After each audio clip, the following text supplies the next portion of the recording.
And I want to thank the Small Business Administration, the SBA, for the fine work that they are doing.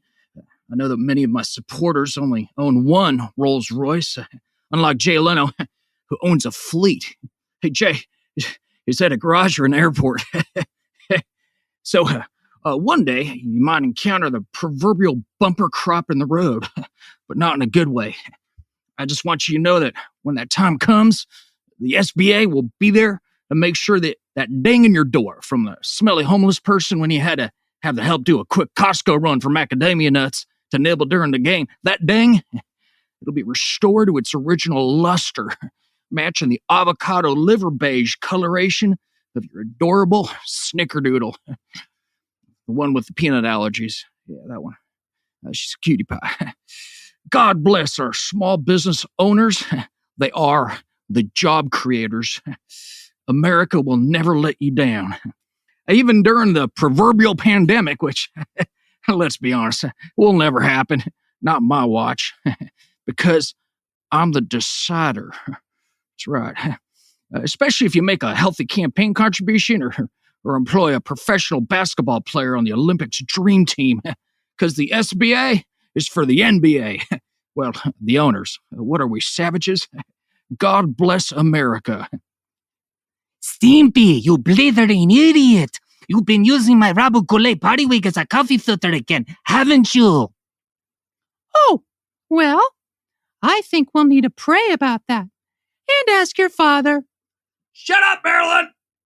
The Mark Roman Empire. Also, a podcast. This week's episode, John Storie. It's showtime! All right, let's do this, kids. Episode 30, dated the 29th of April, 2020. 30! That means we're kind of all grossed up now. We made all the mistakes we're supposed to make in our 20s, right? Isn't that how it goes? So we're actually, as a podcast, a full-fledged adult now. Yeah, I don't know what that means either, but, hey, we're at 30. That's a thing. How was your week? So let's see. Stimulus check.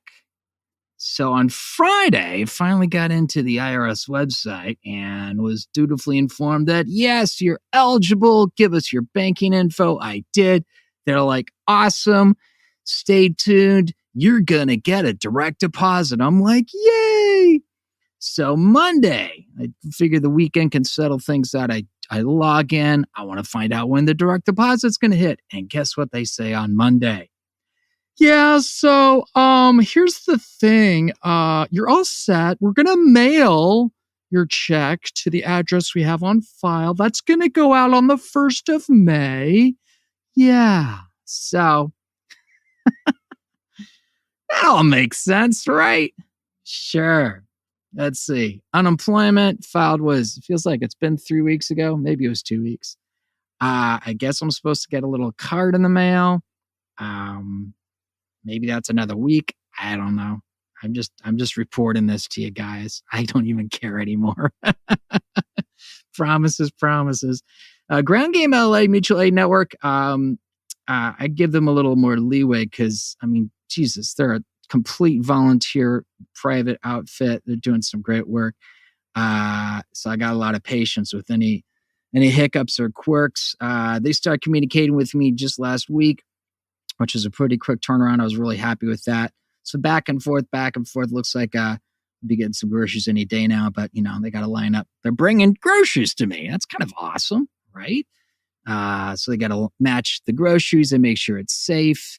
There you got this whole process, and then they got to line it up with a driver, which is kind of a weekly thing. So I'm grateful and happy for that. Honestly, a little pissed off that I have to ask for help like that, but I guess we're learning how to ask for help when we can. There you go. Because if Ruth's Chris House, Shake Shack, and the LA Lakers could ask for help, right? Why should I have any shame?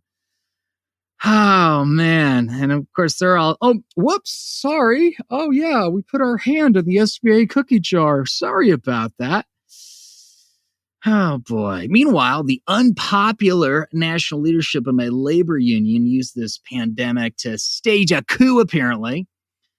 Side fun fact, apparently this whole time, actors who have been given sides and are going to an audition could have been paid $500 or more for each audition. Yeah, fun fact that nobody paid attention to or enforced from the agreements with the studios. Whatever. Sean Sharma, great emerging leader in SAG-AFTRA, he wrote a whole letter about it. But apparently I'm supposed to hate Sean and believe he is an egocentric tool because he taught free commercial acting classes, painstakingly unearthed all kinds of key details about how SAG-AFTRA operates, and Sean can form complete sentences. Damn you, Sean Sharma. You bring value and serve members to the benefit of all. What kind of leader are you? Oh, one I can get behind. Meanwhile,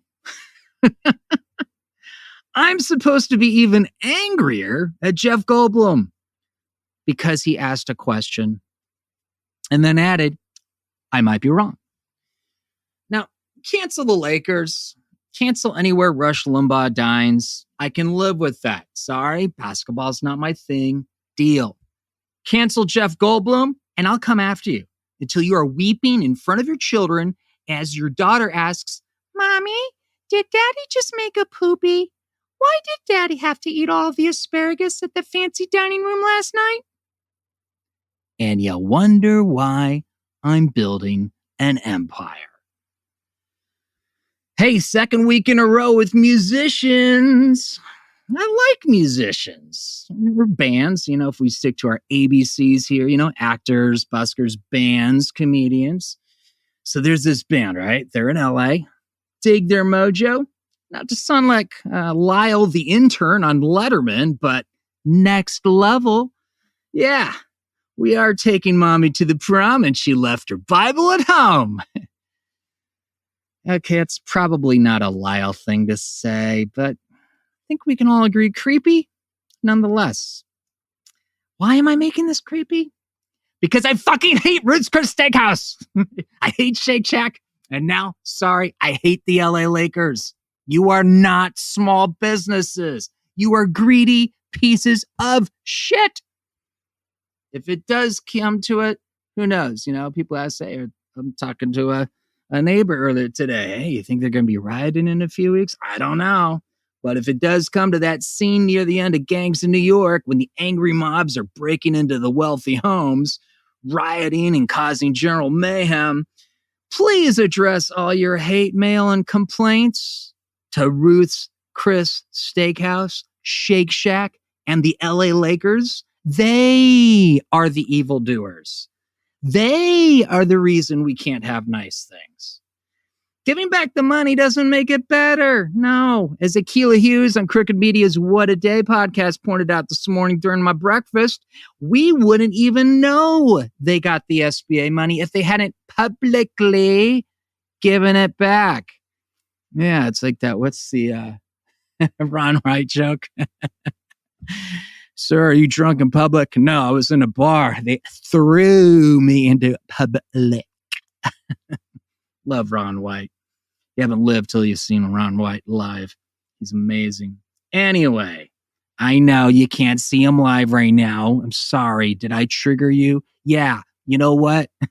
You trigger me. Everything that's going on right now is triggering everybody because we're an insane civilization that don't deserve the name civilization.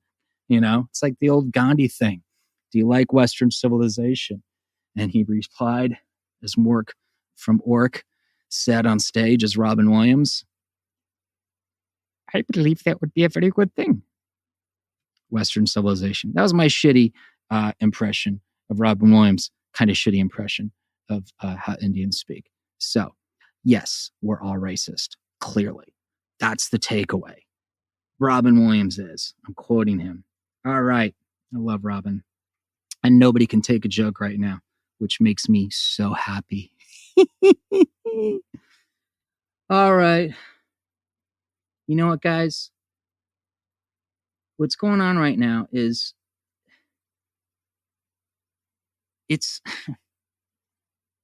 they applied for it in the first place. Okay. They took the money out of commission. All right. So actual small businesses could not partake, which is like what, weeks, months, if not longer. And you'll wonder why the aliens that apparently the U.S. Navy is reporting they may have seen, you wonder why the aliens never stay. They're like, that is a fucked up species, ma'am. Not logical. Permission to fire up the warp drive and get us the hell out of Earth's orbit. And hurry, before we get any Earthling on us. Their brazen, selfish stupidity might be contagious. All right. Did I get it? I don't know. It feels like I got out on my system, right? Maybe, kind of, sort of. So there's this band, all right? They're in LA. I dig their mojo. I check their schedule. I go to this live gig of theirs. I have a wonderful time. The name involved is kind of a big deal. But he couldn't have been lovelier. He stayed until everyone who wanted a photo with him got one. I got one. And then there's this guy, one of the members of the band, and he's behind us looking down at, I would think, his guitar. All three of us end up in the photo. The band, the Mildred Snitzer Orchestra. The name, Jeff Goldblum. The guy behind the jazz guitar, John Storie. More about John Storie, my guest on the pod this week, in a minute. Now, if you listen to the podcast, you know my cause is hero cheer, a word I coined a decade ago. Now, Venka, Will, and Andy, they remain in a hotel, a holding pattern that they're in thanks to a local group. That holding pattern could end any day now. Meanwhile, their car desperately needs repairs. The bank continues to charge them overdraft fees. Plus, did I mention, Venka is a stroke survivor. She needs eye surgery. Will can't afford the health care he needs to determine if he actually has cancer. A lot of other health issues. Needless to say, Operation Stagecoach continues. And this week, we sent $65 more in direct cash aid right to Venka.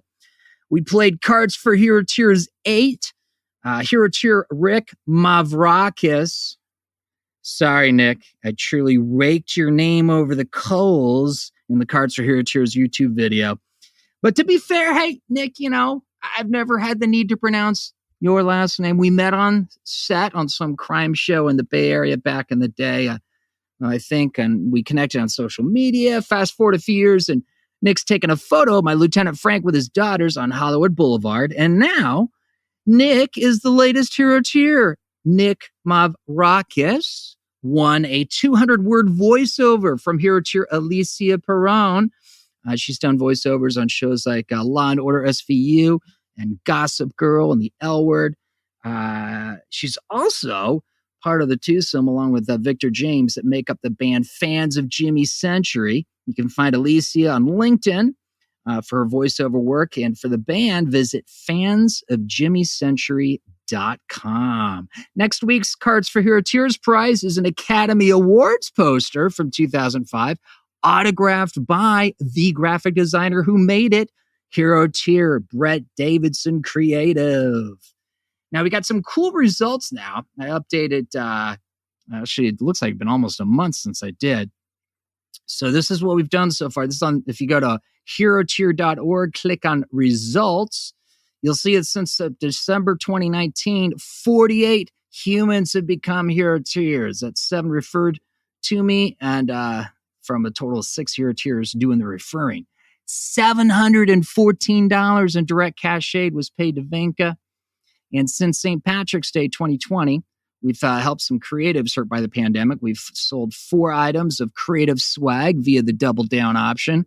And that resulted in $77 paid to hero tier creatives like Hollywood Wolverine. We've also been helping hero tiers. We've had 15 creatives swag prizes awarded. The winners of Cards for Hero Tier, the Cards for Hero Tiers on YouTube, if I can say and pronounce. Mark, you're the professional voice actor. Like, it's kind of on you. Hey, How much did you pay for this podcast? Okay. All right. I'm just saying. All right.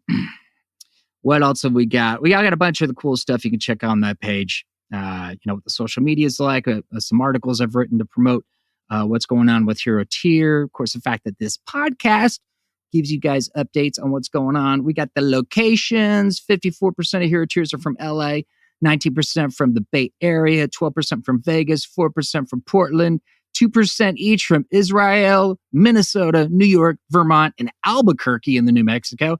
And you know how many in Livermore, where Venka had been living most of the time in her car? 0. That's right. No one in Livermore is helping Venka through Hero Tier. In the industries, that's kind of interesting. That's a new thing we added. Check that out. 29% of Hero Tiers are from the entertainment industry. 8% are retired. And then the rest are a bunch of other industries, for each 4% or less of Hero Tiers on industries ranging from food service, law enforcement, sales and marketing, tourism, accounting, automotive, photography, public service, home improvement, waste management, technology. There's a bunch more. So 2% in mortgage banking, which is the former industry of Venka and Mark, 2% nonprofit, and 2% of Hero Tiers are in the real estate industry. The industry where homes where humans live are, bought, sold, traded, provided. So only 2% of Hero Tiers come from the real estate industry. Only 2% of Hero Tiers come from the real estate industry. 29% come from entertainment. Draw your own conclusions, okay?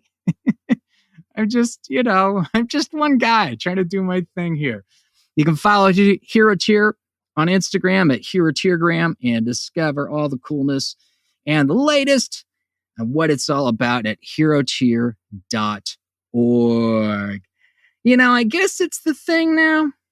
And since everyone involved seems to dig it, why the hell not? We do this every couple weeks now. So let's check in with my scientist son, Connor. That's right, the Connor caveat. Let's do it. Connor, how you holding up? I'm doing fairly well. How about you? Can't complain. It's there's all this, positive sounds of, even the most conservative folks making plans for, at least a few months from now in a different world, right? Yeah. I mean, it's a little spooky to imagine people are a little bit too eager to be at the reins to go out just yet, because if people are too much in a hurry, they're just gonna, bring back a whole spike and we'll be right back at it again, and potentially even worse. Right. Yeah, I'm kind of feel like when there is the gates are opened, I might hang back a week or two or a month or so. I mean, I think that would be smart. Like, I don't know, it gets me the wrong way for people to kind of say, oh, you're being afraid to head out just for a simple thing. No, it's dangerous. And it's not really smart just to run out just to get like a haircut or something. I mean, obviously, we want the economy to be going. We want to have things running and things to be good. But it's not going to help anybody just to get everybody sick again, because you can't be running an economy if you're dying of lung stuff. Is that your scientific opinion, Connor? Yes, very scientific wording, yeah.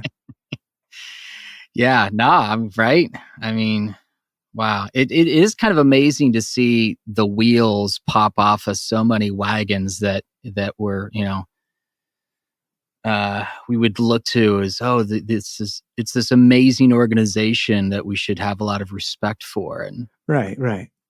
It's you're kind of in an interesting moment because, you're in your early 20s, you're almost done with your bachelor's phase of college, and to have this momentous event happen to so vividly show you, as you're now an adult, you can see very clearly how messed up the world really is. How does that feel? Or are you surprised? Like, what's your perspective given your generation?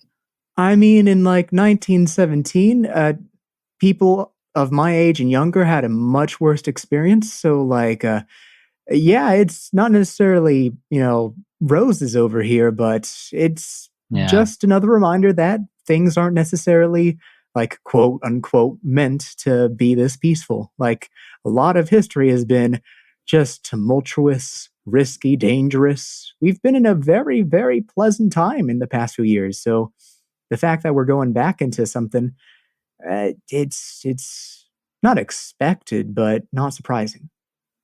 That's a good historical perspective because when you consider just even the last 100 years or even 50 years, or really like your lifetime since the cell phone became ubiquitous, that's a tiny bubble when you compare it against the rest of human history.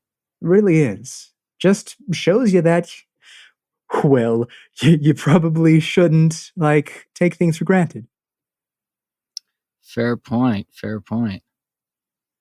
So, what's going on in your world right now? You're doing classes online at Syracuse. So how does that work? Yeah. Finals are going on right now, so it's just been studying, getting outside a little bit, studying some more. Hopefully things should be done in the roughly next 2 weeks, and then summer break, which is basically the same stuff I'm doing besides schoolwork. So, and by Which saying is? stuff I'm doing, I'm not really doing too much, but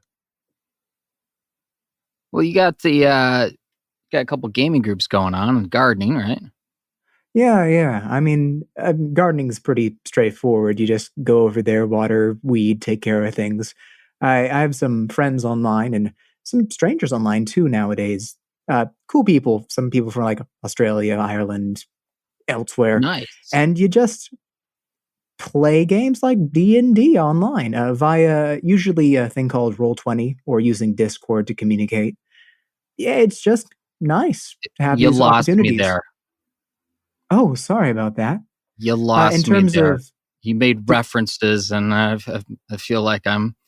right, They're right. serving meatloaf on Wednesdays at the home, son. Right, Grandpappy. So Right. Discord is it's basically a communication app used to, well, it's for gamers to talk and Gotcha. chat and communicate. It's not necessarily just for people who play video games, but its main demographic is usually that. It's, I mean, pretty straightforward. It's a communication app, but it's Okay. really useful. Roll20 is basically just a online website / app that you use to play tabletop games, specifically D&D and other tabletop role-playing game type really? things. Yeah, it's Interesting. very basic. You just have like a chat system as well as like a board online that you can move tokens around, and it's very open. It's basically just like a free resource for people to open use to play source? the game. I don't know whether it's open source. I don't think it Okay. is, because Roll20 is its own like company and brand and such. But Okay. it's So when you pretty say good. open, you mean just as far as the It's interface and yeah, like working? it's free to use. You can always, of course, get like extra things, but It's a it's been freemium pretty model. useful. Yeah, pretty much. It's useful though, and it's what a lot of people have been using. Like I'm That's not cool. sponsored by them, but Do you, since we're talking gaming here and social media Mhm. platforms, do you, are you on or do you use Twitch at all? Twitch. No, I don't. I'm not really a streamer. So, I mean, I could potentially do that at some point. I'm not against it, but for right now, I'm just staying in the background right now, personally. You have no idea how much joy you just brought to my heart right there, Connor. Oh, why so? The disdainful way you said, maybe it was unintentional, but the way you Oh. said streamer made me very happy.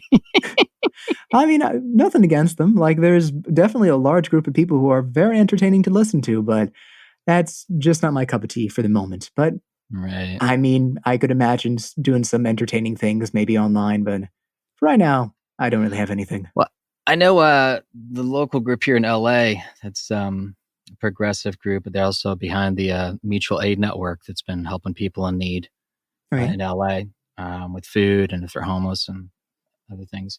They just started a Twitch channel, and I've actually got one. I just haven't used it in a while. Right. But apparently there's more podcasters and other folks entering a domain that was mostly gamers, apparently, Yeah. allegedly. It's interesting. I mean, like, Twitch is a streaming service. It's not necessarily meant for a specific thing. Just because it starts out one way doesn't mean it can't expand to others.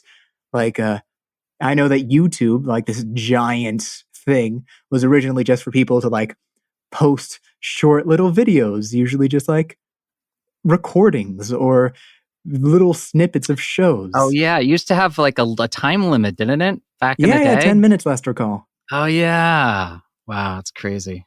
Yeah, time goes by.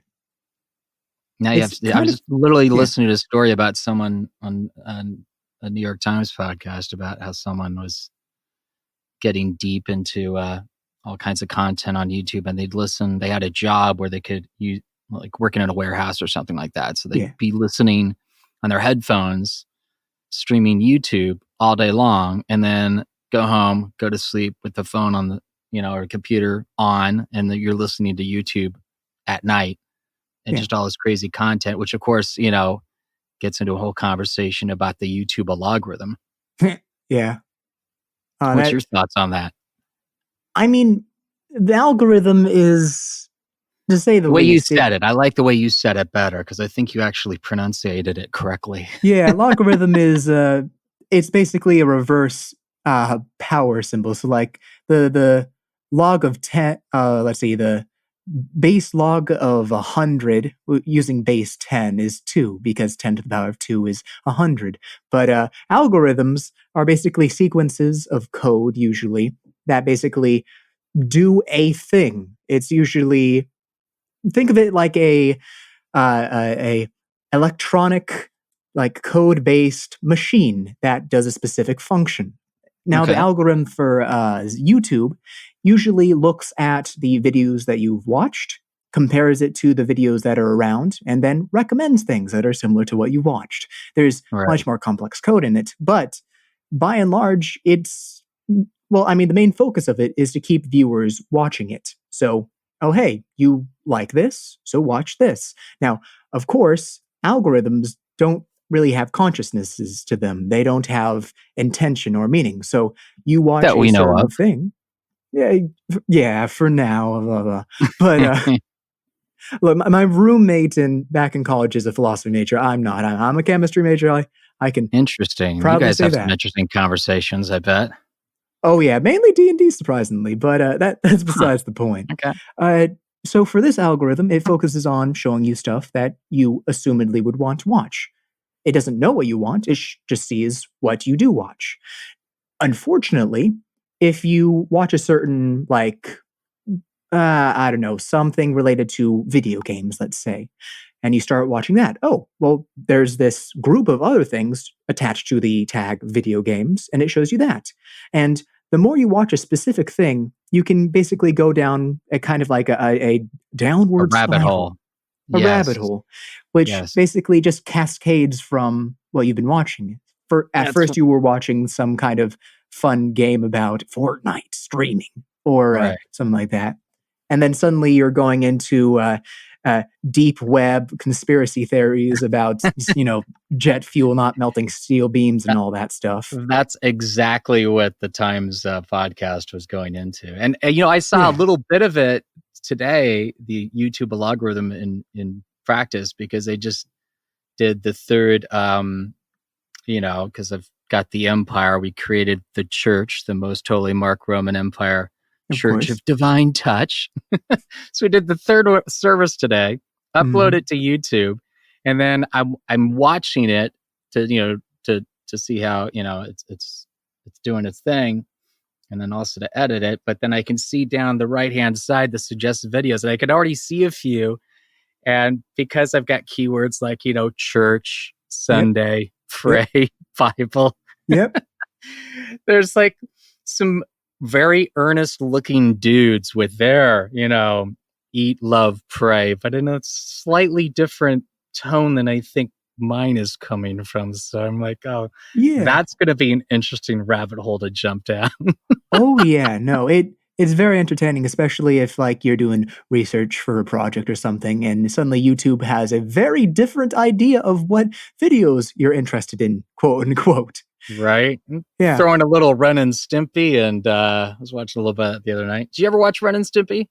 You know, I haven't properly seen a episode of it. I know Ren and Stimpy. I've seen clips. I've seen all those things. I've never properly watched an episode, though. Was trying to find a few on YouTube. I guess you got to get like a specific add-on subscription on Amazon.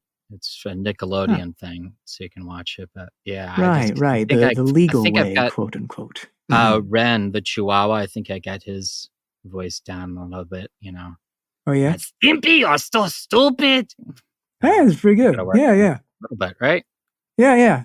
I can't do Mr. Blue Nose though, unfortunately, but it has a real good accent. Is that who Mark Hamill, I think, did a peripheral character? I don't know. I know Mark Hamill is a surprisingly really good voice actor. Like, and he did prolific. The Joker. Yeah, right? Yeah. Crazy. Insane. You never really expect what, other people can do. Especially in like the general sphere of movies, how complex a lot of actors are. Look at this. Last time we were chatting here on the pod, we were talking about manga. Yeah. Anime, that kind of thing. Anime, Read that's stuff. the word I was looking for. Thanks for helping out your old man there, Connor. And now we're talking about, movies. Yeah. Conversations, they shift and change. They do. Well, I'm looking forward to our next one, my son. Of course. And, it would be stay good safe. to talk again. I know you'll future. be safe. That's the thing. It's amazing. I think I'm really spoiled as a dad. Yeah. Because you always you trip over other people's kids and the problems with the kids. And I just always remember you were at every age like so well behaved, and there's never any lectures or anything. You were a smart kid, and you just 90% of the time, like you got that. We're doing this thing. We're in a store. We're wherever, and there was no wild displays of anything because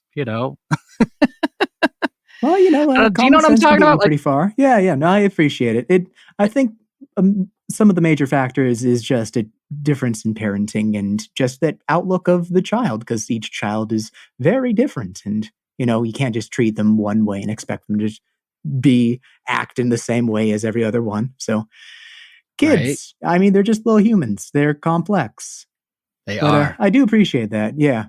I do. No, it's funny because I've always, and you and I haven't gotten to spend as much time together as other dads and sons, but still we've had some moments, and I hear reports.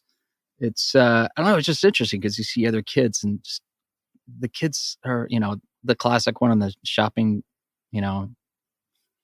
grocery store. Kids are yelling, screaming, running around, grabbing things. I don't get that. Well, I mean, if they aren't getting the attention they want, not necessarily saying you have to give them like a give and take ransom, but like if you personally, like you, the person, were basically ignored all the time, and the only outlet you see is screaming and yelling, you'd probably be screaming and yelling. Doesn't really matter whether it's good or bad. You're getting attention, which you just hungrily want. And like, I think a lot of people ignore the fact that a lot of people have really complex wants, and it's you know what I'm hearing, Connor? I'm hearing that if you get bored of the chemistry, you might be doing okay exploring some behavioral sciences. What do you think? Yeah, maybe one day, but oh gosh, that'd be a whole other degree. Right? Yeah. Anyway, I'm guessing you probably need to get on with your show, yeah? It's definitely running on a bit, yeah? Gotta go, we do, but this is good. Well, let's do this again in a couple of weeks. Is that cool? Sure. Yeah, no problem. All right, Connor. We'll talk to you. Talk to you later. Stay safe. Oh, checking in with Connor is definitely a moment of zen for me. He's intelligent, he's thoughtful, he's articulate. I wonder if he'll find a place in this world. Hey, maybe Connor can take pity on his poor old dad and talk to the aliens. 2 to beam up. Lieutenant Frank has done nearly 40 personalized short videos on the celebrity shout-out platform, Cameo. Hey, roast your friends. Deliver a unique happy birthday message. Have some fun. It's early days as I build this up, but it is catching on. It's now only $10. So if you like low prices, hurry and get a few cameos from Lieutenant Frank before it's 20 or more. Cameo.com/Vegas 90210. That's right. Like the Tory spelling vehicle. I like how we're of two minds. Yeah. It's nice. Yeah. Hey, YouTube is popping. Well, at least my tiny little sector. Go to Mark Roman Empire on YouTube and watch the Cue Ball Hot Takes playlist. Yeah, I had to record I was hot because the hair's growing in, kids. I can feel it right there. It's like 10 days growth. Yeah. Watch 7 videos in 60 seconds or less. I believe in you. Of the 7, my Bill Burr impression is rather popular, I must say. Need to check it out, see what all the fuss is about. While you're there, check out the church playlist. That's right. Since Easter, I've been streaming services, religious in nature, on Facebook of the Most Holy Mark Roman Empire Church of Divine Touch. I can't talk like Father Mark right now. Yeah, we decided to call him Father Mark. A little less intimidating than being, the emperor spinning the sword amongst the senators. That can get a little unsettling. So, we thought Father Mark, a little more accessible, for the new religious order commonly known as God's Finger. Now, it's on YouTube, and you can catch it on the replay in the church playlist. And if you like what you're watching, hey, why not subscribe to my YouTube channel? Do all of that at Mark Roman Empire on YouTube. Hey, Patreon. We jumped on the bandwagon. Mark Roman Empire is on Patreon now. Starting with simply the citizen patron level at $5 a month. That's reasonable. Other levels coming soon. Here to your number one, Ritze jumped on it. She became my first Patreon patron. She got to listen to the 2-minute and 2-second cold open of this very podcast episode with my W and my Rin voices. Stimpy. Way back on Taco Tuesday, long before you listened, because it is some of the groovy content exclusively available to my Patreon patrons. Learn more at patreon.com/Mark Roman Empire. So I'm dressed as Lieutenant Frank, trying to decide who's going to win the free pizza, sponsored by the 90028.com. I believe it's them, since they did organize the event. So I'm looking around, scanning who is showing their best energy and dance moves. See, I'm on a rooftop, which is like a rooftop. I'm on a rooftop looking at this large apartment building as Lieutenant Frank. Across the way, this apartment building with residence and balconies, enjoying a block karaoke party Friday in a social distancing sensible manner. That's right, it's the Hollywood Quarantine Choir, as seen on Good Morning America, and here in LA on KTLA and ABC Channel 7. And John Storie just liked my photo with Jeff Goldblum. Yeah, the one I posted on Instagram a few weeks back. Wait, hold on. Is that guy the member of the band in the corner in the photo behind Jeff and I? I think it is. So I immediately invite John on the podcast. Just imagine me, just as Lieutenant Frank, women's short shorts, rainbow tactical leg warmers. It's the best part, what they call the golden hour, the photographers do. The sun is just about to set.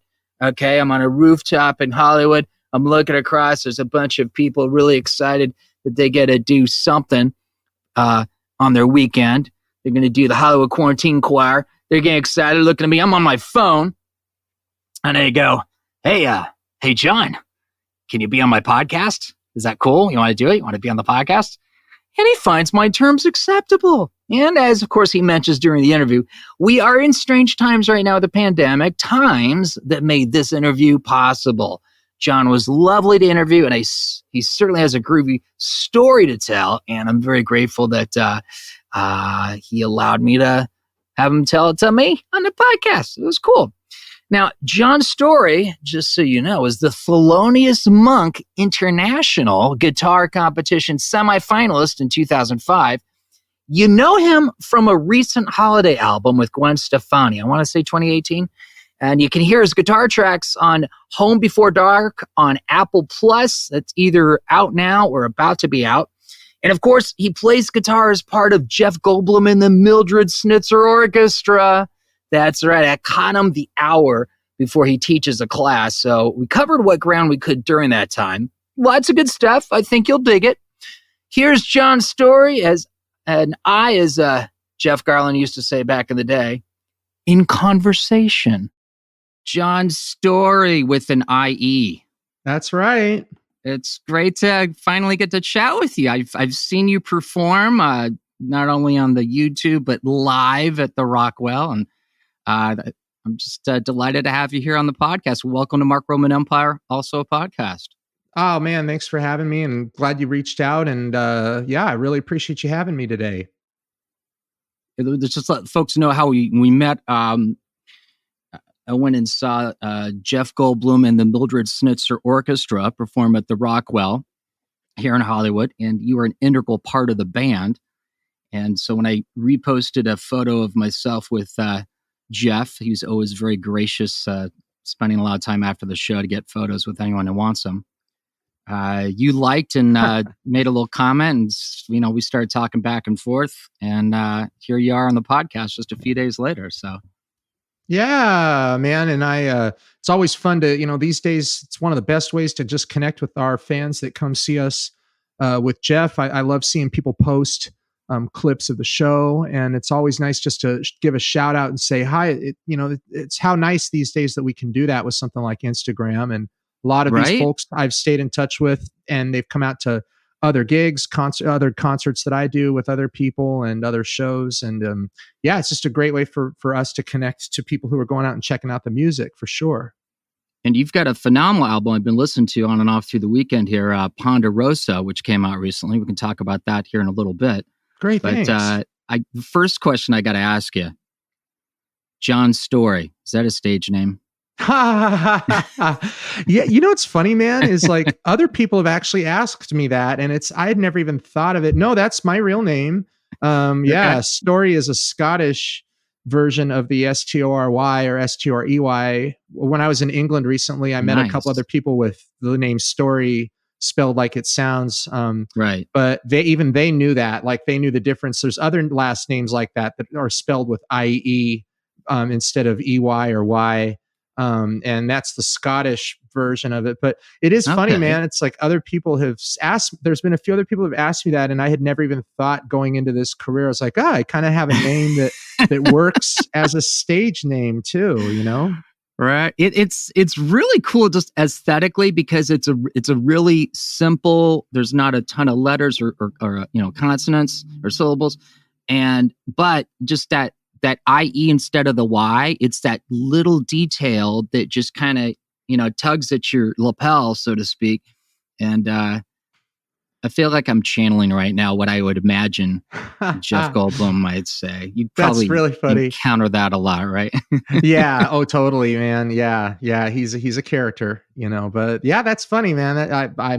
My middle name is Elmer, and my mom, that was what Get out of here. No, it's not. Really? It is. That was my great granddad's name.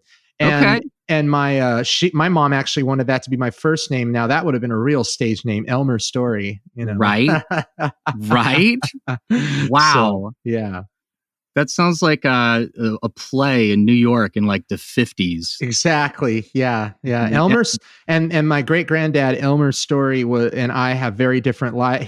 He sold tractor parts for a living, wow. and was a rancher up in Oregon, where I'm from. And Oh, okay. here I am, a jazz guitarist in Los Angeles. So I think Elmer and I had pretty different lives. I think we have pretty different career paths. Right. Yeah. Fair enough. Yeah, Okay, man. so let's start there. So you grew up in Oregon. Whereabouts in Oregon?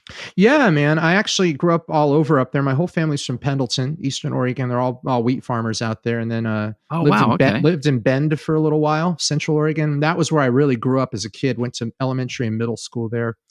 And then and then my parents split. My mom and I moved to Southern Oregon for a year. We moved back to Central Oregon for another year, and then I finished out high school up in Portland.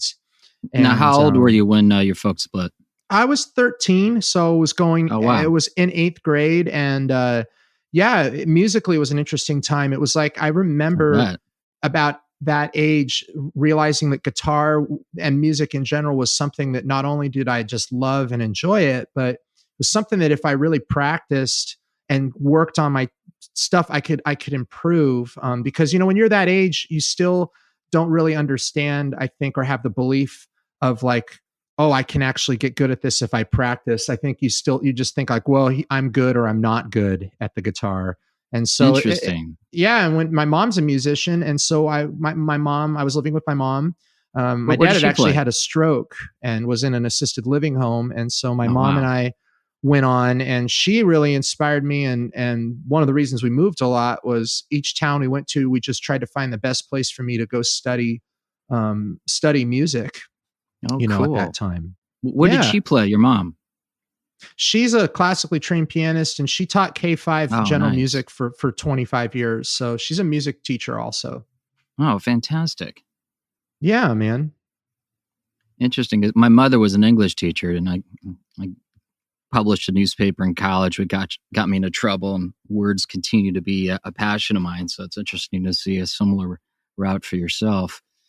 Yeah. Having a great background with your mom. And now, is this true, or is this a TMZ rumor? Apparently sometime, I think in high school, a therapist alleged that you were playing guitar too much. Is that a vicious rumor, or what's going on there? No, yeah, you must have found, I included that little anecdote in a story. Yeah. Just like my high school guidance counselor or, they're always helpful. Yeah. They were like, I mean, academically, I was very strong. I had straight A's, and I did really well in class, but I was playing a lot, and just like, and I think the guidance counselor, like they used to send these progress reports home to parents. I think she made a note saying, it might be a little concerning that John practices so much, which is pretty funny because, you're thinking about, I think that was when we were living in Redmond, and like culturally out there, people, it's pretty rare to find students that are like focused in the arts in those kinds of areas. Sure. Yeah. But there was some validity in that. I mean, I look back on my teenage years, and I went to 5 high schools, and the way I kind of avoided the struggle of making new friends was I would just go to school and I'd hang out with the music kids and then go home and practice, rather than like meet a lot of friends knowing that maybe I was going to be moving again. And sure enough, we did move a lot. And so there was actually some validity to that. And looking back, I wish maybe I would have given myself a little bit more of a social life as a teenager, but it sure set me up for college. And I understood at that age, I understood at 15 and 16, if I wanted to be a musician, it was going to require a lot of sacrifice and a lot of hard work in the way of just time on the instrument. Right. Got to put in your hours. Yeah, exactly. Yeah. And so I don't know. I was just kind of already setting myself up for that. I knew I wanted to major in music, but I wasn't quite sure what that meant yet. Where I was, a lot of the guys that were the professional musicians in these places I lived were also full-time music teachers at like the high school or someplace. Right. And so my vision of a musician was someone who had a teaching job and then was playing on the side. And then I moved to LA and start my college years at USC. And I start meeting all these guys who are like heavy guitar players in the Los Angeles scene. And that's all they do. Right. That's what they do and stuff. So yeah, it's kind of interesting. So that changed your perspective, I can imagine. coming Yeah, to I mean, LA. it kind of was like, oh, maybe I don't have to be a full-time teacher and play the guitar. Maybe I can just be a guitarist. And Right. then, naturally, I always saw myself doing a lot of teaching because my mom taught, and I liked the idea of having elements of my career that were employable, such as getting a teaching job and kind of having that, versus being kind of more nomadic, because I'd spent so many of my teenage years just kind of, my mom and I were kind of just like vagabonds in a way of we were just kind of moving from one town to the next. And I didn't want to have a career that was totally on the road or totally untethered from mainstream life. Existence. Sure. Road life can be hard. Yeah, man. And it's funny, right? Just in the time that we're in right now, depending on when you're listening to the podcast, of course, listening to it right now, we know we're in the coronavirus situation, but right. And this is dropping in a few days. So yeah, we're not far off from when folks are hearing this. Yeah. And I, last year I spent about 2/3 of the year on the road, and went to Europe 4 times and did so much traveling, and it was awesome. Really fantastic. I'm so glad I did. The last couple of years have been like that. And this whole situation we're in has made me really reframe that. And now I'm very thankful that I did invest some time, not only into my performing, but I've invested time into creating a teaching studio and finding good teaching jobs here and there, and just kind of maintaining a little bit of that. It was really hard last year to maintain my teaching and do all the touring that I had been doing too. I can imagine having to let people know, I'd love to teach you basic guitar, but Jeff says I have to be in London in 48 hours. So yeah, stuff like that. Right? The juggling. Yeah. I mean, that's interesting right now. That's something that's not happening. Everything is so, it's everything. My entire career is very one-sided. It's just everything from home. So only teaching online lessons and recording and writing music and promoting myself, promoting stuff that I did a while ago, and kind of in anticipation that things will come back at a certain point. So just kind of getting more people familiar with who I am, such as the case of us doing our podcast here. But it's great. At the same time, glad to have you. Yeah, absolutely. Yeah, but it's nice it's actually been really nice right now not to be juggling the stress of somebody calling me right now for a really big gig and then having to bail on other stuff. It's right now, everything is possible to do because it's so fluid, Sure. So I'm kind of enjoying that. And the teaching thing, like right now, has been a time for me to kind of refine my teaching and really work on what I believe students should learn when they are taking a lesson from me. And what's the first thing you think someone should learn?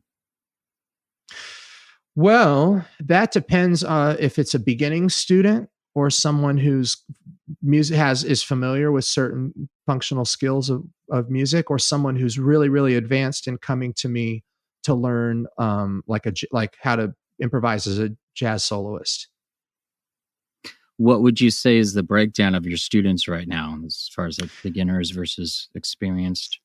Yeah, it kind of runs the gamut. I have some really young ones who are beginners, some kids that are like in late middle school, early high school, and then I have a couple college age students and a couple students who are what I consider to be pre-professional, like they're still in college or they're about to maybe embark on a graduate program, and then they're just about to enter the quote real world and leave music. And then I have a few adults that music is something that they love to do and they want to learn more about it. And they specifically generally study with me because of jazz guitar, rather than like coming to me for like the lessons that are like the consummate, like classic rock kind of stuff, which I can teach that too. But generally a lot of my adults find me because they see me like you did at a gig, and they're like, I've been wanting to take jazz guitar lessons, and this guy sounds like somebody who could help with that.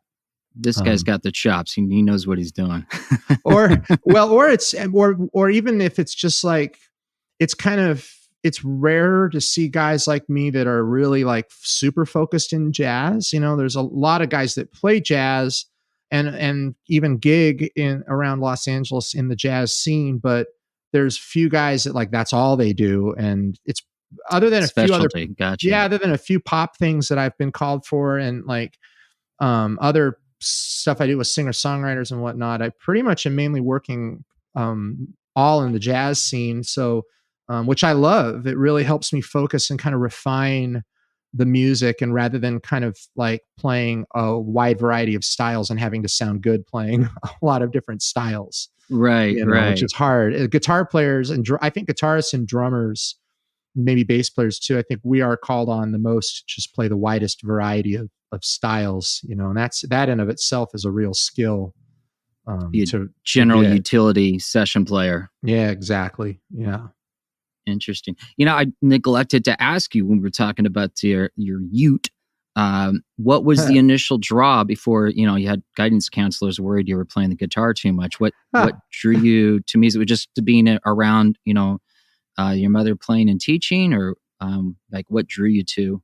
How old were you when you first picked up a guitar, John? Yeah, I remember I was little. It was Christmas 88, so I just had turned 4 years old. Oh wow. And like any 4 or 5 year old, the guitar was just one of the toys. It was like my train set or my whatever else, my squirt guns. Just something that was just kind of to play with. I was really into I remember really being into the children's song artist Raffi at the time, and I posted the other day like a 10 album challenge. I actually included one of his records in it because it's true. Without him, I wouldn't have really gained. I was really fascinated with. I was fascinated with microphones and sound, and I can relate to that. Yeah, and right. And I was fascinated with somebody on a stage performing in front of people, just as much as I was about the music. And so my mom said when I was about that age, I was already like the kids would be singing in the preschool class some kind of nursery rhyme kind of song, and I would always be kind of harmonizing along with it. Or I started asking my mom how to play the chords to it, because she would bring her guitar into my preschool class and play. And I had a little 3/4 size instrument. I think my first teacher I had when I was 6 or 7. And I studied with him until I was about 13. And he was a classical guitar teacher. Okay.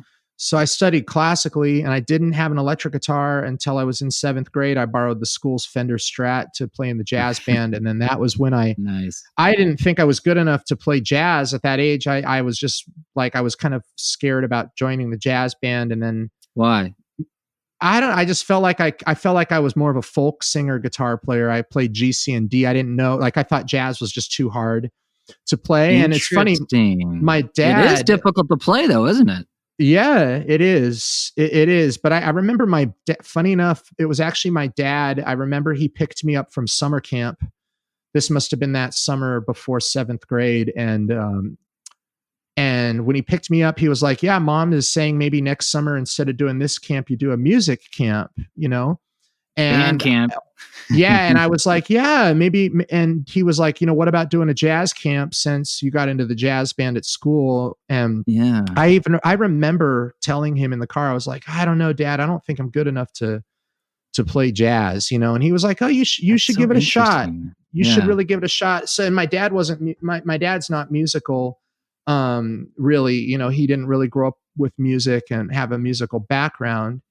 But it was interesting. I remember him kind of influencing me. And so the following summer he had his stroke. And I remember being like, at that point, my mom, it just seemed like I was ready to do it. And then going to the jazz camp at the University of Oregon that summer was really fun, because I had a good model at that point. I saw the high school kids who were a few years older than me and what they were doing, and like what they sounded like. Because my mom was playing jazz records for me of like George Benson, and I was like, man, this stuff is amazing, but I don't know how to play guitar like that.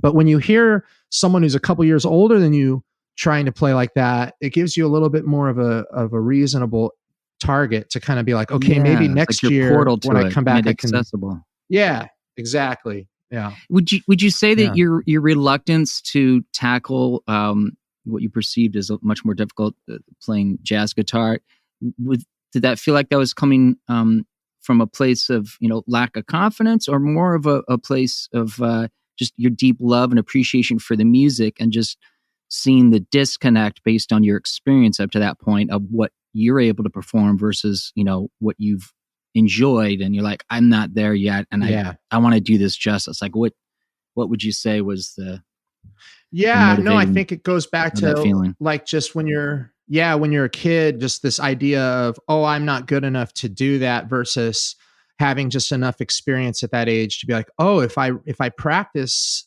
this, then I can get better at it and I can learn.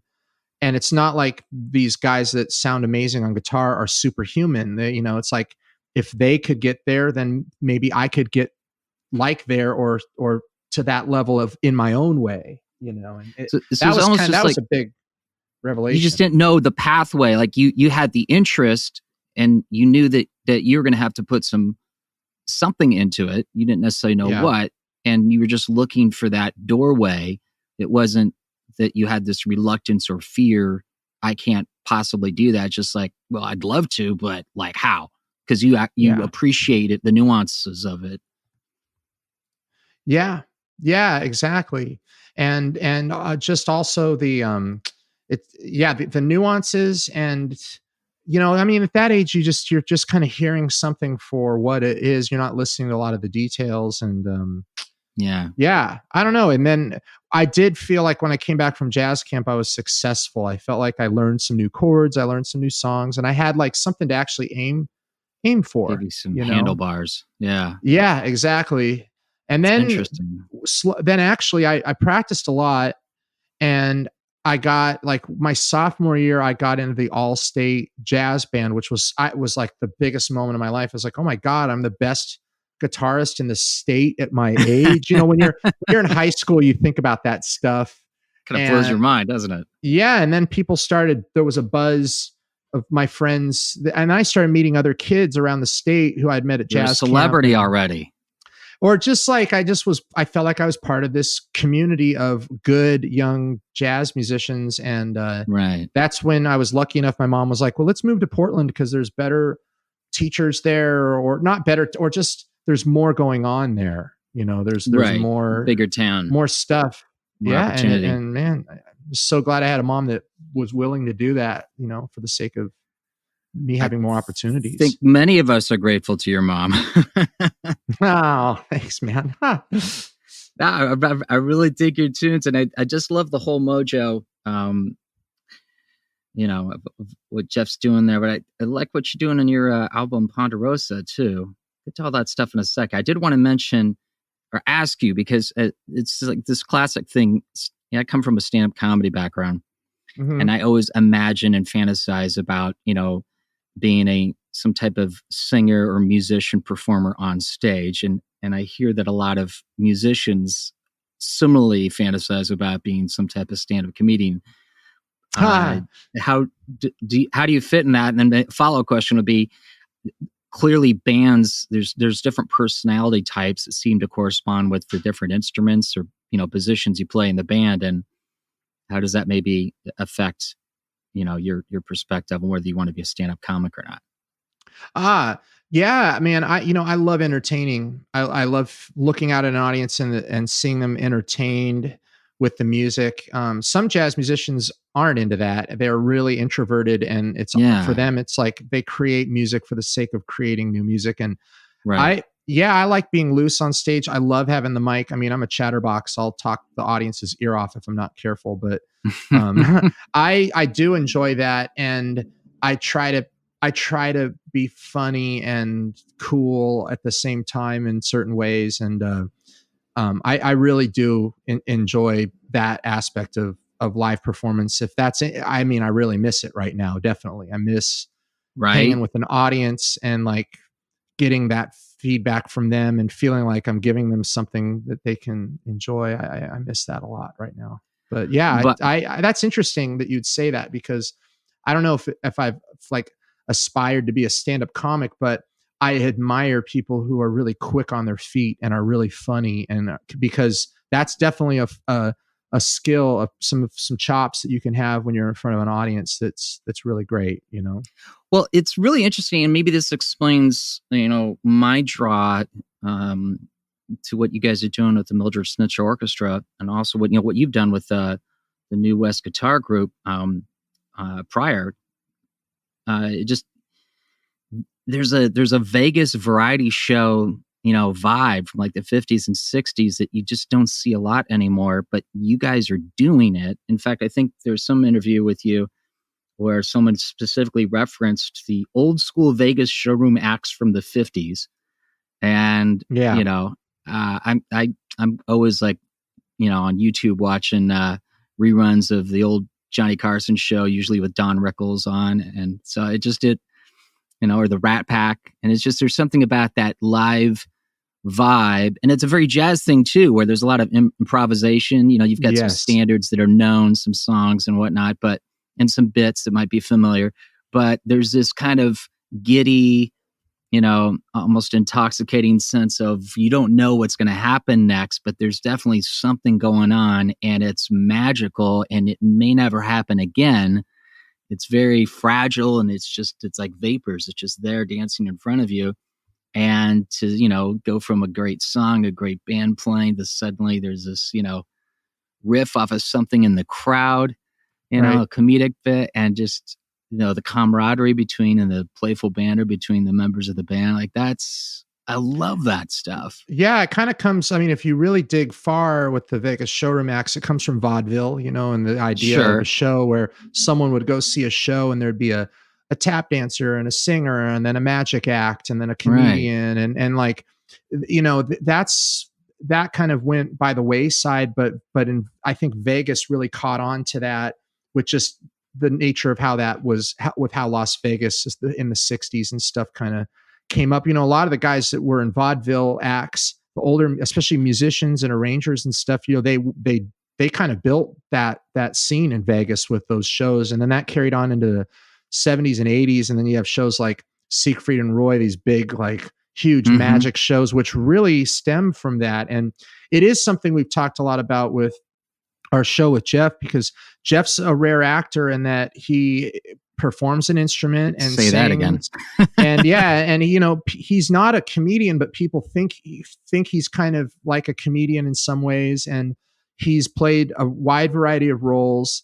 He's, had a decades long career. And so he's an interesting guy to do a show like that. And when I joined the band in 2013, the gig was really underground, and it was very just us jamming on tunes out of the real book. The real book is a standard book of tunes that jazz musicians play at gigs, and we were just calling tunes and jamming, and it was a party really for kind of at these clubs, and it wasn't promoted, and it was very, like I just say, it's just underground, and then sure. Then this was with Jeff, right? Yeah, okay, exactly. But now prior to Jeff, how did the New West guitar group come together? Because you're one of the founders of that, right? Yeah, man. Funny. Right before doing the podcast, I was just recording a track for a video we're going to put out. So thanks for bringing that up. Yeah, the New West guitar group has been a major kind of part of my career. I started that group with my buddy Perry at USC in 2004. Nice. And we've since played about 800 shows in 8 or 9 countries and released over 10 albums. And that it's a guitar ensemble, so it's only guitars. And there was a time where there were 4 of us. Okay, so instrumental. Yeah, it's an instrumental group, and it's 3 guitar players. And man, the group has had about 4 different kind of variations of personnel, but my buddy Perry and I have been the main guys through the whole thing. And for a long time, we played exclusively original music.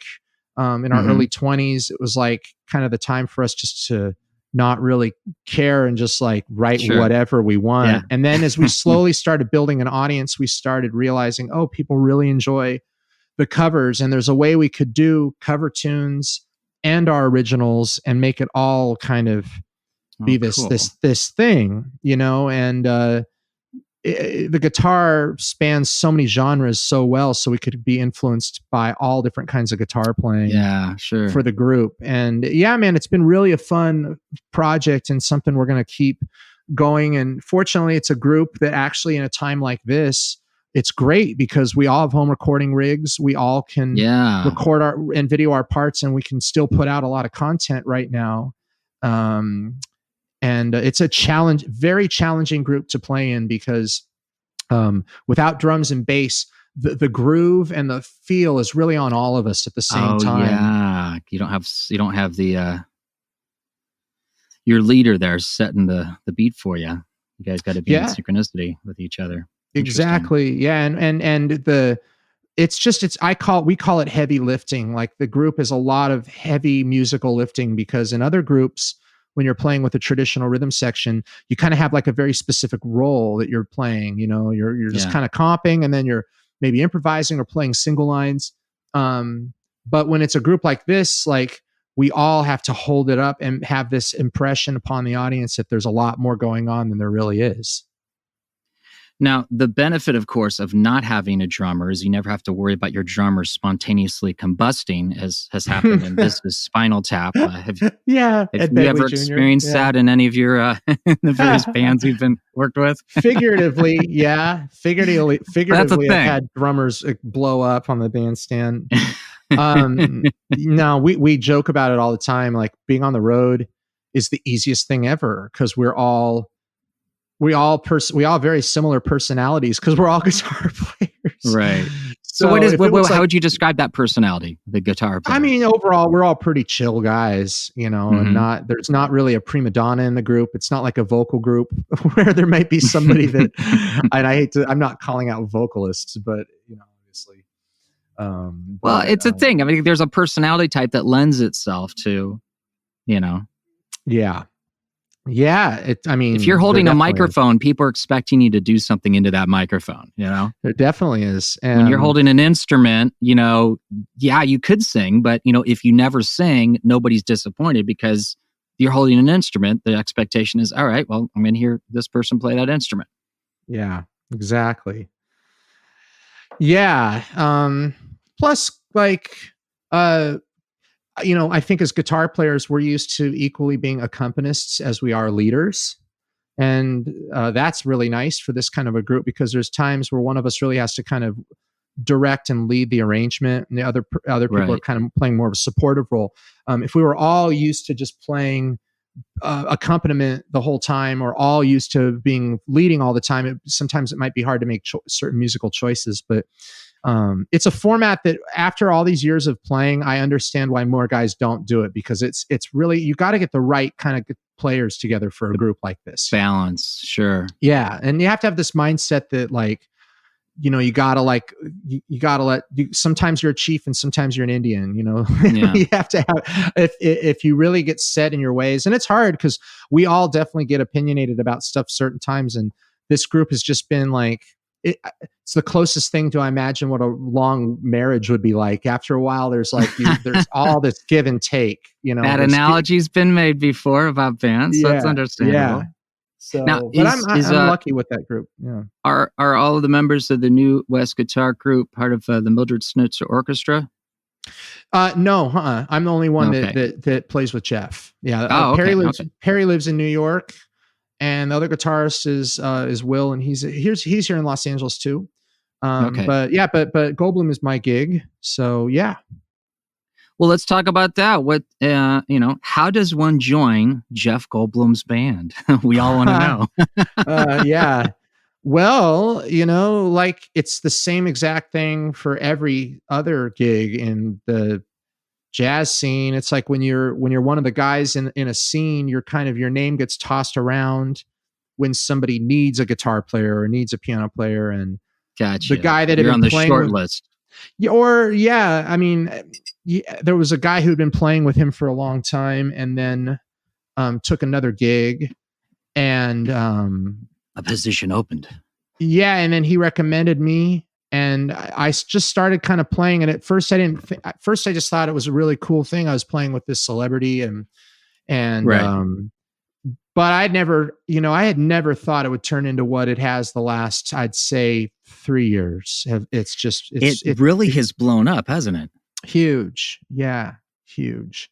Because you've been, you were on like the Kelly Clarkson show a few months ago. You're on the Late Late Show with James Corden. Yeah, Kimmel a bunch. Yeah, we've done a bunch of TV shows, both in the US and overseas, a lot of stuff on the BBC. Our record label is based in London, so we've done pretty much everything there is to do out there in the UK and France at this point, which is great. It's a great opportunity. It's giving giving all of us guys a lot of exposure in other ways, not necessarily exposure within the music scene, because I don't think the guys in the jazz scene care much about this gig, but like just other people, just the people that I would not meet otherwise. And I feel very fortunate to have that kind of a gig, to be able to do that. So yeah, it's fantastic. Now, I'm admittedly a huge Jeff Goldblum fan. And I think the primary reason is there's this, it comes across as a very genuine, childlike joy in what he does. And there's so many things that he does do, and he does them so well. He's literally what, it's a tired phrase, but I think it's really true for him. He's a Renaissance man. Yeah. Yeah. And he is. And he's just a natural. I mean, when you hang with him, you're like, wow, this guy really is like this, and this is really who he is. And he just, he's just riding his lightning, man. He's just, I think that's the thing that we can learn from someone like Jeff is like, if you can find out early on what it is in life that you really enjoy and who you are and what makes you different than everybody else. If you can really find that and use that as a way to get out and get yourself out there with whatever you want to do, even if it's being like a great accountant or a great lawyer, whatever. But if you can find the thing that makes you and we be need that them. way, yeah, people are going to want to work with you. People are going to want to have you in their scene. And that's, man, you learn that from a guy like him. He's just so good at what he does, I just gotta say, seeing you guys at the I'm losing my mind now. Right down the street from Marty and Elaine. At Rockwell, where you guys are performing. I first saw, I'm living up in the Bay Area. I'm in the mortgage business. It never even occurred to me that I could ever be in the entertainment industry. And fellow mortgage buddy of mine, who's a former cop, he and I were watching Swingers with Jon Favreau and from back in the day. And was my first exposure to the Dresden. And I thought, oh my God, I would love to check that place out. And then to find out, about Jeff's jazz group, and then realizing, because I live right here in Hollywood, so it's literally like 2 metro stops away. It's crazy. Yeah. Like a 3-second Uber ride. And to be able to go to the show and experience it, and then afterwards, see everyone in the band.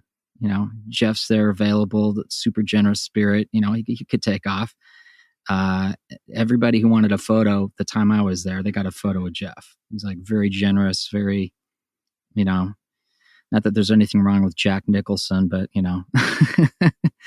Jeff wasn't putting on sunglasses and saying, I gotta go. It just, that was just a magical experience for me. And to like have you, on the podcast now, it's amazing. I love it. Oh, absolutely. And to see the music that you play, I was listening to Ponderosa over the weekend, is Nice. Was that one of the covers? Is that, did you write the lyrics to Nice? Actually, yeah. Nice was written by this great songwriter, Cliff Goldmacher, who has worked with a lot of people I've worked with, like Spencer Day and Sarah Gazarek. Cliff actually won a Grammy this year for working with Keb Mo on Keb Mo's last record. So he's the real deal. He's a Nashville songwriter. And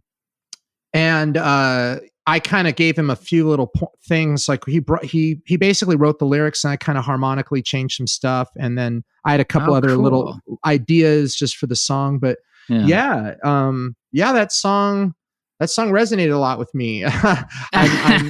Good guys really finish last. Not in my case anymore. I'm the luckiest guy ever. I'm now dating an amazing She's actually a great musician too. But fantastic. And we met and just kind Congratulations. we just met in the funniest way, and just, it's so true. Things happen when you're least expecting it. And it was definitely the case with her. But yeah, it's funny, that song, I'm glad I recorded that song, because I don't think I'd record it anymore. I don't think that it would really resonate with me as much anymore. But it did, I'd spent a lot of years dating in Los Angeles, and it was not easy and weird. And it's all, in all honesty, it's a strange town like that when you're in the field I'm in. Yeah. And sometimes you feel like people are trying to meet you to like network or something like that. Right. And so I tried getting out of that scene as much as possible. And it's hard, or it's also luck. And a lot of, or they don't understand what you do. They think they do, but then, you're suddenly all, on the road a good chunk of the year. And they're like, where are you? Where'd you go? What, why are you leaving me? Like, no, I told you this. It comes up, I had a lucky 6 months where I was at home, but now we're on tour. Like I'm a musician. It's good that we're doing this. It means it's working. Yeah. And I thought for a long time, I was like, gosh, I probably shouldn't date a musician because it's just too close to home. Right. But, again, like life is so funny, Mark. It's like, that's why the universe, I guess, brought us, together in a way. I was just to teach me that lesson, because it's been awesome. Like she and I, we can break out into song. I can talk to her about like music, about what I'm working on, and she gets it. Yeah. So it's fun. It's fun, and it has its challenges.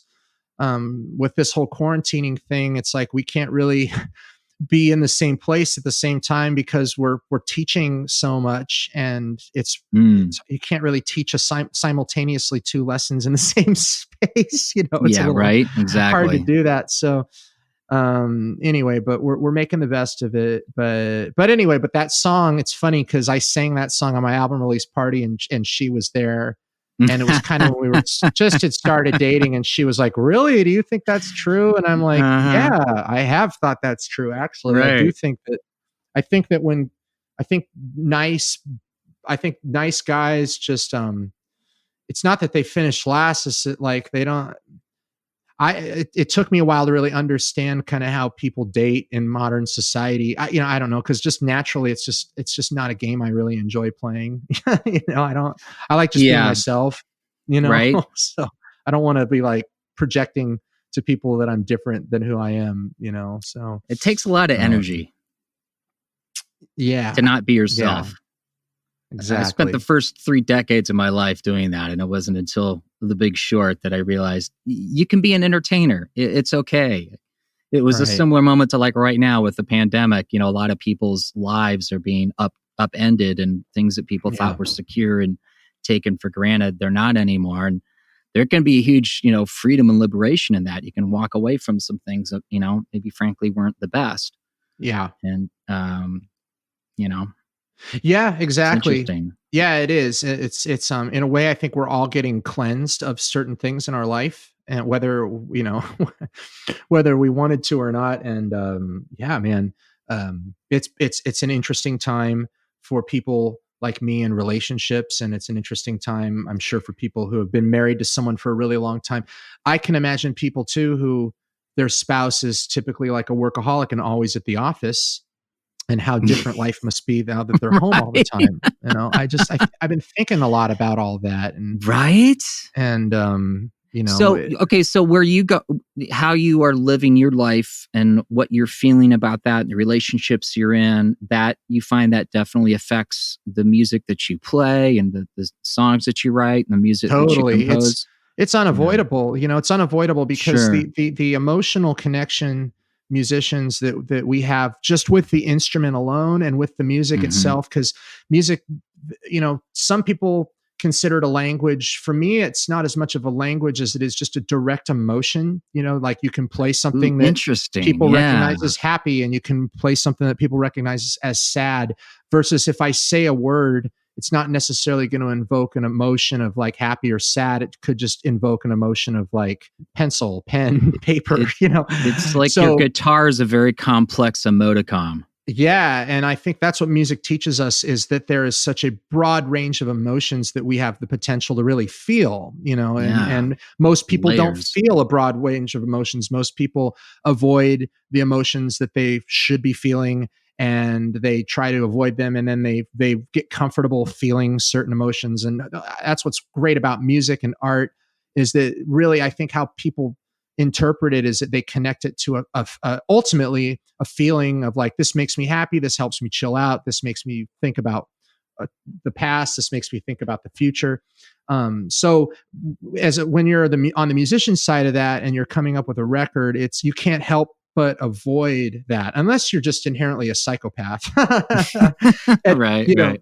I think that must be one of the biggest challenges of someone who's like a film scorer, is you have to kind of turn that sense off and write music that is reflecting the screenwriter's emotion or the story that they're telling, or the characters on the screen. And I can imagine it's really hard. It's one of the things that never made me really want to do a lot of writing for a movie per se, is because I just feel like I'm writing music that projects somebody else's feelings versus writing my own music. And or I guess unless it's that unusual collaboration where you're invited in early in the process or throughout the process. So, it's kind of like your organic reaction to the story and the scene type of thing. But that's pretty rare, isn't it?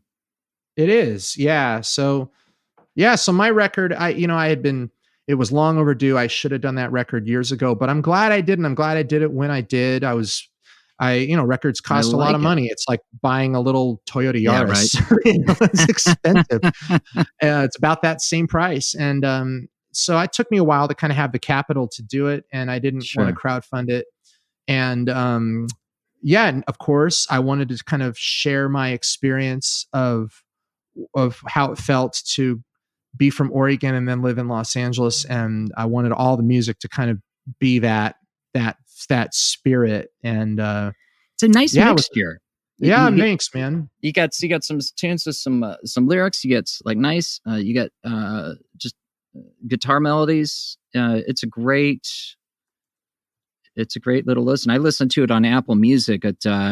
Folks can listen on Spotify. What other platforms can people hear? Everything. Bandcamp, SoundCloud, Apple Music.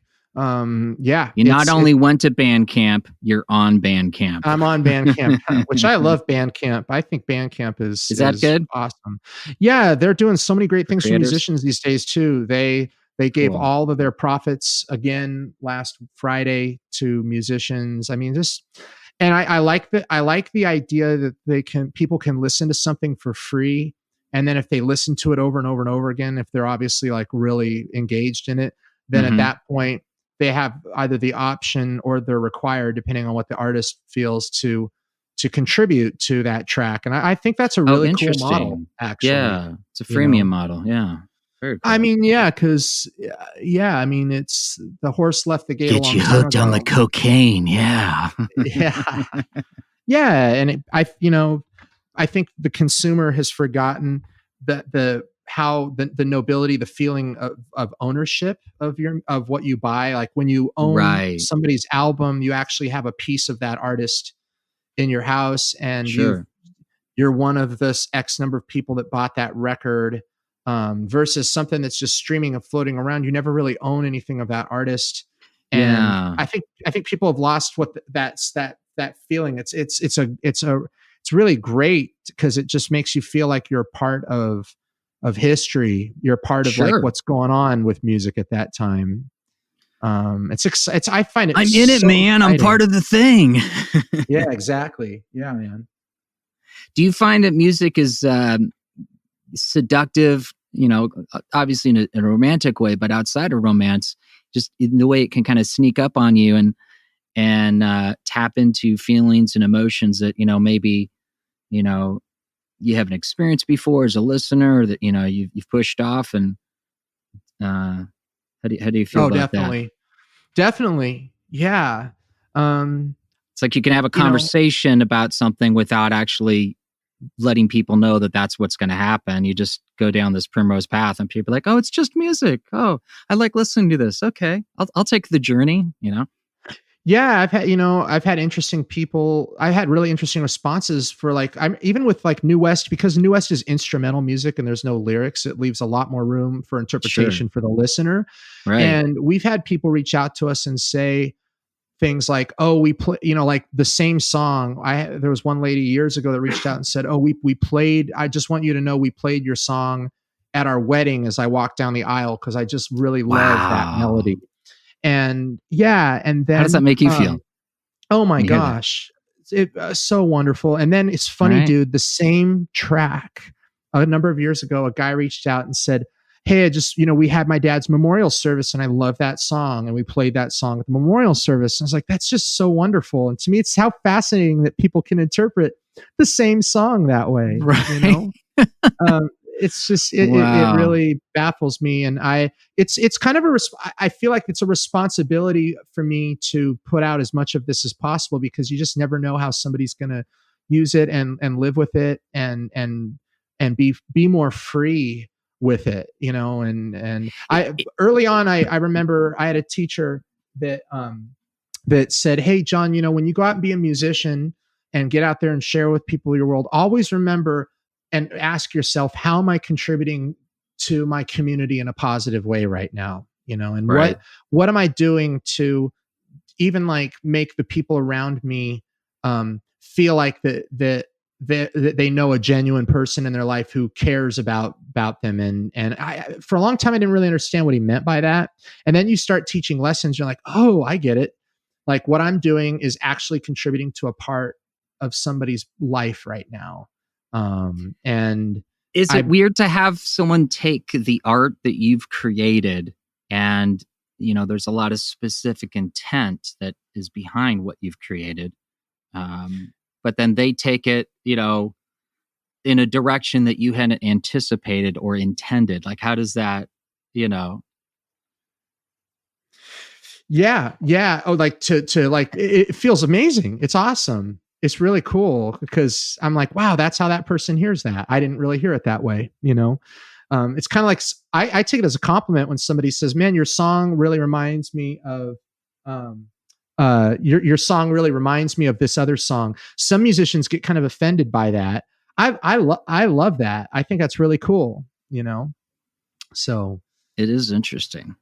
And I think that I was reading once in an article, I was went through a period where I was fascinated about chefs and how I feel like chefs are really similar to musicians, because people eat food and that food can invoke emotion too. Eating a cheeseburger and fries can remind you of when you're 16 years old, too.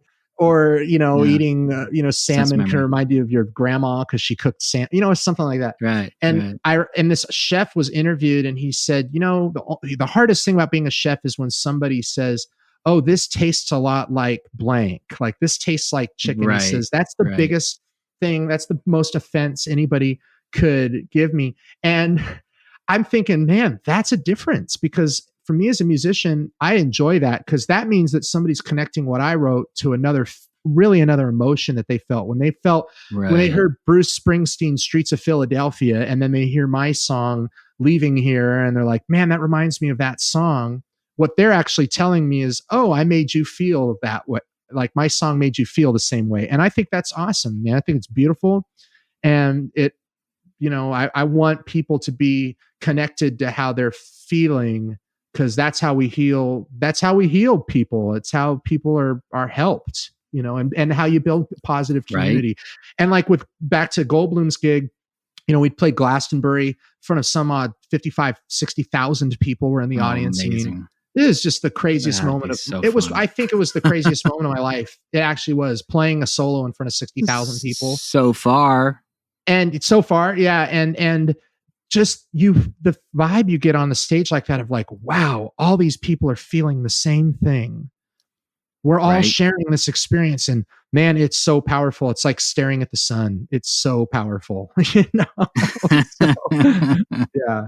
Man. Well, John, I know you've got a student that you need to attend to in a few minutes in a class. So really grateful to have this time with you today. Thanks, man. Get to know you and your background, your motivations. It's really exciting to see a fellow artist who's actually been able to spend the majority of their life doing the thing that they love. It makes me so, so happy. Yeah, man. Thank you. Well, I'm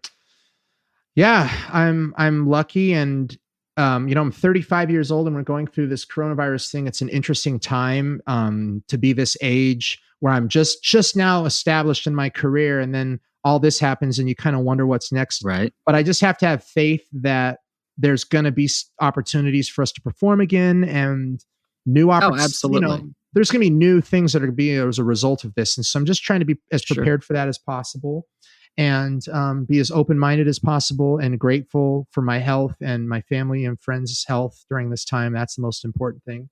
And, but I really appreciate you reaching out, man. I'm glad we connected on Instagram. This is exactly what this is about, man. It's just about this is so much fun. Now, how do people find out about all your cool stuff? Where can they go? Yeah, man, I'm easy to Google, like my website and stuff, but Instagram, my Facebook has become a little bit of a boneyard of my college and high school friends, but people find me on Facebook. Aren't we all? Too. Yeah. But Facebook's great. And I'm the only John Storie on there. And then same thing with Instagram. I'm Jazz Storie, JAZZSTORIE. And I'm going to be soon doing a couple virtual concerts. Frankly, I didn't want to do anything the month of April, really, because I just wanted a lot of the noise on the internet to calm down, because things are just on fire right now. And it was just hard. I also kind of wanted to see how everybody else is approaching it, so that I can kind of follow suit with what seems to be working. So looks like this platform Stage It is really cool. And I might do a concert on Stage It in a couple weeks. Very cool. I've heard good things about Stage It. Yeah, it's cool because people can pay for a ticket to attend or whatever, and it's shareable on Patreon and all these other platforms. Yeah. I started a Patreon page that's specifically for musicians. That's all jazz guitar transcriptions. So that's pretty nerdy for somebody that's not a musician. But cool. Well, send me a link for that, because we'll throw all your links, as we do for all of our podcast episodes, at markromanempire.com. The page for this episode will have all your links there. So yeah, definitely. All right. Yeah, totally. I'll make sure you get them. And thanks to the listeners for tuning into your podcast and for having me. And thanks for being on, John. Totally, dude. Only if the conversation ever comes up. If it may never, but if it does, and Jeff is just musing one day, John, who would be my Ed McMahon? And I just want you, John, to know that I am every day working really hard so that one day my name might be involved in that conversation. It might never be. That conversation might never happen, but now you know. Yeah. Totally, man. All right. I'll keep that. I'll bookmark that for sure. Understood. Well, thanks again, John. You are amazing. People can listen to Ponderosa on Apple Music and Spotify. We'll have all the links here in the page for this episode. Thanks again, John, and I'm looking forward to when I get to see you guys again at the Rockwell Live. It'll happen, I'm sure. We have a show at Disney Concert Hall May 21st, 2021 right now, and hopefully it's going to be happening. That's far out. That's over a year from where we are right now. I would hope that it is. I'm going to pre-order my spacesuit now so I can go there in person. You should. They've announced the show. It's on the LA Phil website, crazy enough. So, but Disney Hall will be an amazing gig to play when all this is done, for sure. Right. So, yeah. Good talking with you, John. Thanks again for sharing and being with us. All right. Oh, that went too quick with John. Good first base, though. Go listen to his album, Ponderosa, on Apple Music or Spotify. That's John Storie. Storie with an I-E. Good guy. Always fun to hear fellow humans allowed to tap into what they truly love as a child and to be able to nurture it for the rest of your life, as it should be. Oh, I'm trying to calm down here. Look, I know we're all stir crazy. We're all eager for things to open up. Don't go to the beach, guys. Okay? Don't be those people. Seriously, come on. Don't be Huntington Beach. You can be better. You're better than the OC. Yeah, we're judging you, OC. We're judging you, LA Lakers. We're judging you, Roots Chris. We're judging you, Shake Shack. You guys need to clean up your act, okay? This is the time to step up and be a hero because we're noticing. Everybody's noticing. We're all seeing how crappy all of our best laid plans and quote unquote civilization really is. So, you got to put up now. And if you can't put up, you're going to be steamrolled over by the people that are actually going to fix things and help people. So if you're not helping humans, move aside. Any links to the stuff mentioned on the show? On a lighter note, you can find it at markromanempire.com. Oh, God. I'm so egocentric. I mean, look at me. I'm calling myself an emperor, but in a humble way. Yeah. Yeah. Jesus helps me find my inner humble heart. Yeah. Isn't that what all the religious emperors say? God. We'll save that for Sunday. You got shit. Come to service, guys. If you're friends with me on Facebook, you can join the live stream. It's fun. By the way, we got check the episode page for each episode because we got links for all the cool specifics we mentioned about the guests, how to find them, their social media websites, ways to connect with their art if they do art and other stuff, all of that. Now, the pandemic did cancel my acting and busking income. So if you'd like more podcasts, your Venmo, Cash App, or even PayPal truly helps. And remember what Mark Duplass said, if you don't support the things you love, they will go away. He said it 5 times in a row.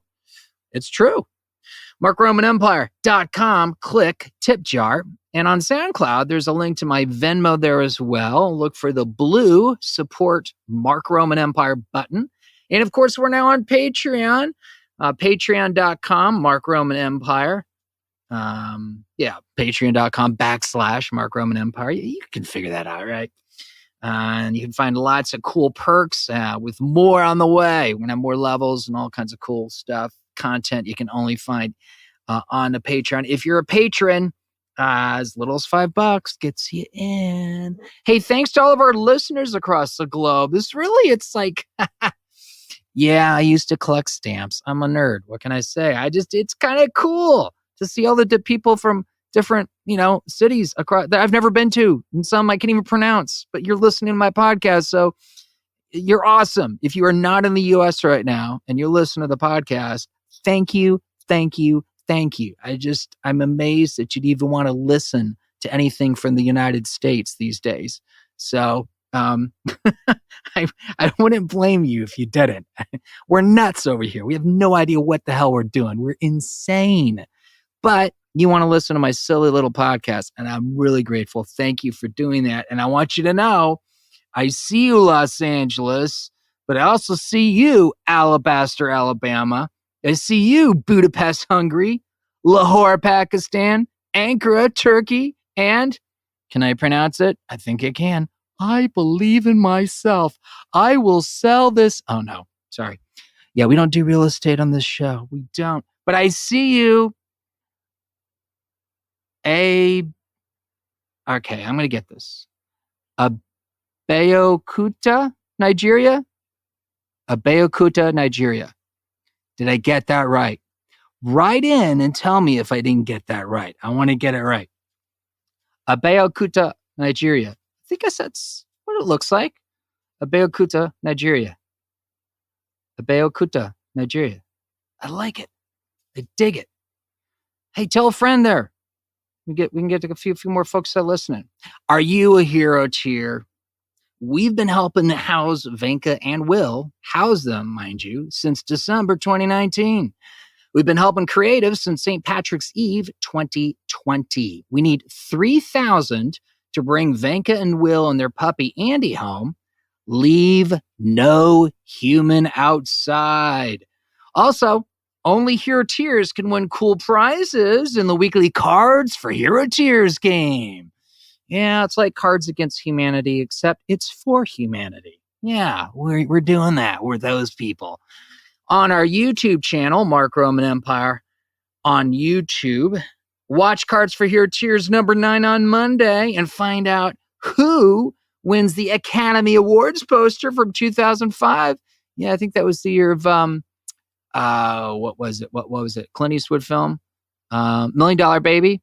And then Ray got it for Ray. Jamie Foxx got it for Ray. And, I think Best Actress was, she was in $1 Million Baby. Is that right? Guys, that was a minute ago. Okay. Do I look like I work for the Academy? Don't answer that. All right. Oh, and guess what? The Academy Awards poster from 2005, it's going to be autographed, if you win it, by the graphic designer himself. He's a hero tier as well, Brett Davidson Creative. Yeah, he used to work for the Academy. We got some cool people in our ranks of hero tiers. It's only 48, but it's pretty damn groovy so far. So, and during Cards for Hero Tears, we also tease the next episode of the podcast. We do Cards for Hero Tears on Mondays. The podcast drops on Wednesdays. We've found 48 hero tiers since December. Who's next? Whether you need help or you can offer help, or maybe you're just curious, that's cool. Visit herotier.org to discover more. And you can listen to the podcast on many platforms. We're going to add some as well. If you have a favorite platform you want added, write me. Let me know. I want to hear from you. Don't forget to rate and review us on whatever platform you're listening, okay? You can hear us right now on Apple Podcasts, Mixcloud, Podbean, SoundCloud, Stitcher, and TuneIn. There's also several apps like CastBox and Overcast. Pocket Cast is what I use to listen to all my podcasts. That's kind of been a standard over the years. We'll add some links as well to the apps. And I think I need to get on iHeartRadio. I think I got a quick in on that. And also Spotify. We need to get in there. We're going to do it, guys. I know I got a lot on my list here to do. And as mentioned, we are on the YouTube, where we not only have the podcast audio, we also have interview rap teasers. Pardon my beverage sip, a little spa water. Yeah, it's infused with some lemon from the farmer's market, a little cucumber, a little strawberry. Yeah, just to give it a little natural oomph. Yeah, okay. So that's what I'm doing. All right. Yeah, I don't have air conditioning. I'm just saying, I got to hydrate. All right.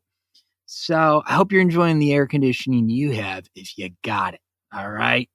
You're awesome. I aspire to your level in life. All right. What else we got going here, guys? What we got is, when you're on the YouTube, don't forget, not only the Cards for Hero Tears videos, but we also have interview rap teasers, and we got the Church in the Cuba Hot Takes playlists. So check those out. MarkRomanEmpire.com. Click listen. It's going to give you links to all of that and stuff. And to avoid missing out on cool stuff, join my mailing list, the Mark Roman Empire Census. Sometimes we've got some special deals, some perks for podcast citizens. This week's Sermo Maximus is Let Jeff Ask. Check your email for this episode's census, but only if you want to win a cool prize to be drawn in next week's Cards for Hero Tears. Didn't get the census email? Become a citizen. Go to markromanempire.com, click census. Twitter is at @TheMarkRoman, Instagram at Mark Roman Empire for the podcast, and Vegas 90210 for Lieutenant Frank and the other characters. Email your questions to me. As I've been mentioning lots of different questions you can ask. You direct those to romanpodmail@gmail.com. And, I might answer a few or two on the podcast. Who knows? Nothing new this week to answer or contend with, as it were. But since we finally popped the cherry last week, I guess any new mail in less than 2 years might be asking a little too much, perhaps. I don't know. Surprise me. What would you like to see in our new Patreon? Who would you like me to interview on the podcast? Who am I supposed to cancel next? Email your questions and demands to me at romanpodmail@gmail.com. Demands. Did I just enable kidnappers? Legal disclaimer, please do not break the law. I cannot give you tax or legal or culinary advice. I cannot read sheet music. Talk to John Storie, but listen to his Ponderosa album first. You'll thank me. All right. I think I'm going to be good. Yeah, I got through, I just now realized I got a fresh brand new episode of Westworld to watch. Yes. I'm so happy about that. I got to watch that. I guess that means also I got some John Oliver to watch.